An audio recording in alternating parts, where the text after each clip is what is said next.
Dakle, čistimo naš nijet, budimo tu radi učenja Allahovog dina, savjetujem i apelujem.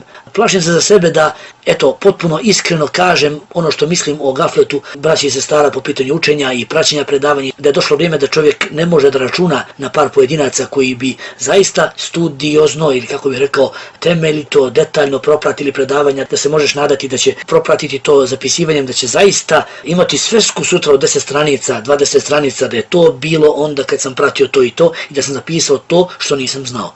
A kamoli da čovjek očekuje da možda može nakon toga neki kviz, neki test, možda i neke nagrade u vidu knjige ili nečega sličnog podijeliti na osnovu onoga što su ljudi usvojili i prikazali da su upamtili od važnih stvari sa ovih predavanja i sličnoga. A kažem, svi mi, našoj djeci, pridikujemo i prijetimo i teramo i da uče i tako dalje. Djeci koja su, subhanallah, 5 sati, 6 sati u klupama i kući tražimo od njih da uče 2 sata i čudimo im se kako nisu znali lekciju. A ne do Allah, nemoj da mi neko shvati pogrešno, tako mi Allah, ne mislim nekoga konkretno, ali ne do Allah možda da ogromnu većinu nas neko sada izvede, ajde ti meni jednu lekciju ispričaj. Lekcija se ne zove ni fotosinteza, niti se zove sibilizacija, niti se zove jednačije suglasnika po zvučnosti, tema se zove Allahovo pravo u hukmu, u sudu.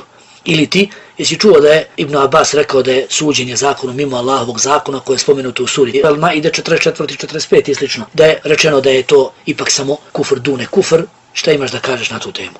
A od toga zavisi tvoj din. Subhanallah, tekfiriš li ti Ibn Abbasa? Jer ako kaže danas jedan kuduz, to je kufr dune kufr, ovo što rade ovi, to je kufr dune kufr. Mi kažemo kafir rekao da je to kufr dune kufr. Dođe neko i kaže, dobro, je li kafir Ibn Abbas ako je to rekao? Mi ćemo reći nije tačno, to je batil, to nije ispravno rečeno.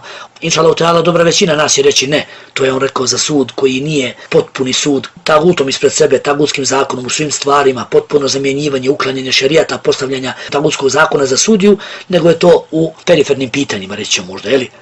Ali, šta je dokaz za to? Šta nam je dokaz da je to tako? Imamo neki citat, neki govor, da znamo, rekao je taj i taj učenjak u toj i toj knjizi, nije bitna ni strana, da prepričamo 2 rečenice to. A čudimo se našoj djeci što nekakve gluposti tamo o amebama i o zelenim bičarima i o ćelijama i o membranama i jedrima ne znaju i